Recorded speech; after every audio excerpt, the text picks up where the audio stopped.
This program marks the second time this season where we're going to end the concert with a concerto as opposed to a symphony or an orchestral work.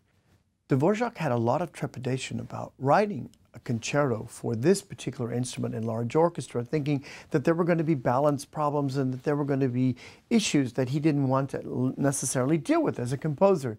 But upon hearing Victor Herbert's second cello concerto, he decided, I have to write a cello concerto. And what a cello concerto he composed. It was composed around 1894 and 1895 when Dvorak was in New York as a director of the New York Conservatory. We have two wonderful guests, Alexander Shelley, the English-born conductor, and Alisa Weilerstein. Alisa has become one of America's most vibrant and virtuoso cello soloists, and we're delighted that she's going to make her debut with the Pacific Symphony. Handel's music for the Royal Fireworks is really exactly what it says it is. It has drums, it has a lot of percussion, and is truly celebratory in nature. This was music that was written under contract from George II and was to celebrate the end of the War of the Austrian succession from England.